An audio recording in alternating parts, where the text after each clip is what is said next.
Hello and welcome to Hank Games Without Hank. My name is John Green, and here in League One, the Swindon Town Swoodilypoopers are up 2 points on the rest of the competition. Sorry, Doncaster, you're in third. Today we're taking on Carlisle United, also known as Carlisle United, and we're going to win. How are we going to win? With Leroy Williamson and Andy Rooney up front. I can't stop myself. I just love that combination. I love putting a ginger up front. Today I'm going to talk about spoilers and if they ruin the experience. So I'm not very good at saying when I've been wrong about things. I tend to, like, when it's pointed out to me that I'm wrong about something, I tend to get extremely defensive. I think this is not uncommon. Oh! Did you just see that fantastic save from Green Eggs and Foderingham? I mean, I would eat them. Oh! Again! Again! All right, here we go. Here we go. Here we go. Oh, it's he who shall not be named. Coming out of the back. Look at the speed he's got. Look at the speed he's got. Just stay out of his way, for God's sakes. He who shall not be named. Oh, oh, oh, Andy Rooney, you got to finish there. Oh, Andy Rooney. That was going to be the goal of the Swoodilypooper, the best goal in Swoodilypooper history. Oh. He who shall not be named just had one of the greatest runs I've ever seen, and Andy Rooney. I'm sorry, but it's true. John Green puts that out in the back of the net 10 times out of 10, and then he who shall not be named is exhausted and not a very good header of the ball, and that happens. Anyway, yes, I'm not good at saying when I've been wrong, because my impulse is to just be defensive, and instead of apologizing, it's to like defend whatever I said that was wrong, or when I've changed my mind, to sort of change my mind slowly and, you know, in reserved conservative ways or whatever. This is particularly true when it comes. Thank you for recognizing that was a foul, because he was grabbing me from behind in a way that was threatening and scary and illegal. Lionel Richie, Lionel Richie, Lionel Richie! Bad cross. Bad cross. I used to say that there was no such thing as a spoiler, because nothing worth anything in terms of art could be spoiled, because it isn't plot dependent. And I remain a little bit conservative about this, but I was wrong. So I'm going to hedge my bets just the tiniest bit in saying that I was wrong, but I was wrong. Go ahead and pass back and kick it hard. Good job. Spoilers are not ideal, but they don't ruin the experience of a truly great story, I don't think. So if you know the end of Gatsby, Gatsby is still good. I know this because I reread Gatsby like once a year, and it remains good, even though I know exactly what's going to happen. And I hope that my books... Oh, Leroy Williamson! Leroy Williamson! Give me that robot! He's a finisher. I'm not even going to sing his song because he doesn't score occasionally anymore. I'm going to sing, Leroy Williamson scores in every freaking game. Leroy Williamson, he scores every freaking game that he plays. Such a good singer. I don't know why I didn't go pro at that. Why am I a professional soccer player? Or I should say, professional fictional soccer player, when I could be a professional singer. Yeah, so... you know, in that sense, like I aspire, I hope, I want to write books that can't be spoiled, in the sense that even if you know what's going to happen, the story still has power in your life. Like, it still matters to you in some way that is real and lasting, and, you know, that is important to you. That's what I want to do as a writer. I don't want to write a story where you read it once and you're like, oh, I never saw that twist coming, and then you're like, that's what made it a rewarding reading experience. And not that there's anything wrong with those reading experiences.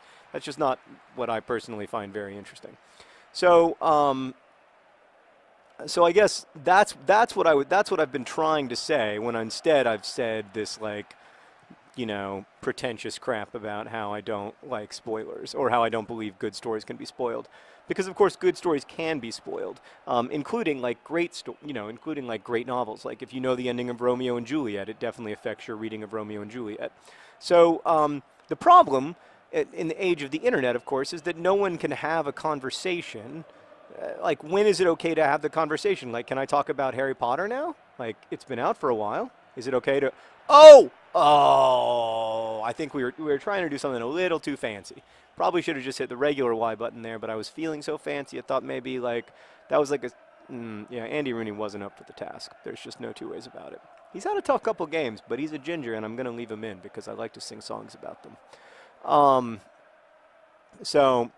Yeah, like so that's it, that makes a difficult thing for the internet of like when can I talk about you know what happens to Snape. I'm not going to say what does happen to Snape. This video, by the way, spoiler free. But when can I talk? When is it okay to talk about it? That book's been out for 6 years now. Is it okay yet? Oh, was that He Who Shall Not Be Named? That guy's having the game of his life. But you know, at what point does it become okay? Is actually, I think, a very difficult question. And I don't have a particularly good answer for it because, to me, like, at this point, I think it should be okay for people to talk about The Fault in Our Stars, right? Except 99.9% of Americans, this is true, have not read The Fault in Our Stars. I know, it's shocking, but it's true. 99, maybe 99.8. A very large percentage of Americans. So like 1 in like 600 or 700 Americans has read The Fault in Our Stars. Now, like, that book has been wildly successful beyond all of my dreams, and I don't mean in any way to imply otherwise, but that's the definition of a successful book, is that it doesn't sell, you know, millions and millions of copies, except in very, very rare cases. And even then, I mean, let's talk about The Hunger Games. What percentage of Americans have read the Hunger Games trilogy? Maybe 4%? So 96% of Americans have not read The Hunger Games. Maybe 95% of Americans, but somewhere around there. So, you know, the vast majority of people don't know what happens in Mockingjay.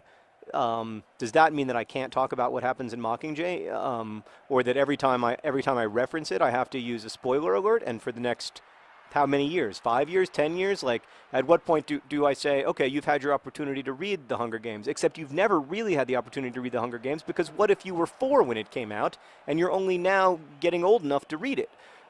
So that's where my spoiler policy of, like, I don't believe in spoilers came from, was that I just feel like what I don't want to do is I don't want to stifle discussion. Like, I don't want to end critical discourse on the internet just because we're afraid that people will find out the end to Hamlet. So that's where it came from. However, you know, when I wrote a book that was, for lack of a better word, I never thought of Looking for Alaska as spoilable, to be honest with you. Like, I always thought that it was, I meant it to be not surprising what happens. I remember when my mom read the book, and she thought that the chapters, for those of you who haven't read it, which is the vast majority of you, there are no real chapters, but like the sections of the book count down. The first half of the book counts down toward an event, and then the second half of the book counts down away from an event. So the first section is called, oh no! No, the first section is called 136 Days Before. Sorry, Meredith, did that hurt your ears? It was just, I was scared. And then, you know, the last section is called like 136 Days After. And you don't know, well, maybe you do, but, you know, it isn't explicitly stated in the before section what the event is. But I figured people would know what it was. But then when my mom read the book, she thought it was something completely different. And that was the first time that I realized that for many readers, that book would be, for lack of a better word, spoilable.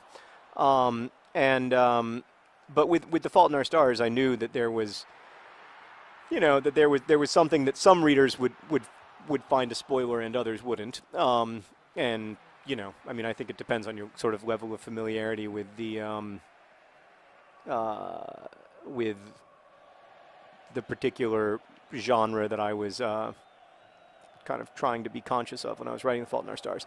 But anyway, I realized how much many of those books that I loved, in the process of writing The Fault in Our Stars, I read a lot of books that I really loved that were completely spoilable, and that my relationship with them would have been very different if I'd kind of known what was going to happen. So, yeah. So that changed the way I think about it, and I guess I am in favor of spoiler alerts, but I feel like for hardcore, you know, it was really important to me that the people who pre-ordered The Fault in Our Stars, who like made that commitment, and there were a lot of them, you know, there were like 60,000 of them, that those people get to read the book, and they get to read it, you know, the way that they kind of all get to read it on equal footing, for lack of a better term. You know that like their book was going to be the same as anyone else's book. But then it has become progressively less important to me, and when I see all the stuff on Tumblr, and there is a lot of it that is like very, very spoilery, you know, I don't get that upset about it these days. I figure that, you know, it's just part of the book having been out for, you know, now almost a year and a half. So yeah, that's my take. Oh, I think we got to make a change. You know, I want to commend both Leroy Williamson. What did I just do? Why did I put C stuff in goal? That was crazy.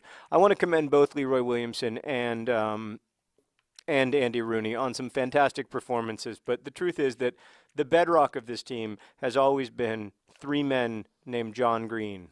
Me, John Green, and John Green. And that's not going to change. So I'm bringing them back if indeed there is a stoppage of play between now and the end of the game, which there may not be. Oh, boy. Woo, doggy. That was some tense stuff there. Good job, boys. All right, there's probably not going to be a stoppage of play. Got to accept it. Andy Rooney and Leroy Williamson are going to end the game, but are they going to end the game winners? Yes! Congratulations to the Swoodilypoopers. Spoiler alert, we won.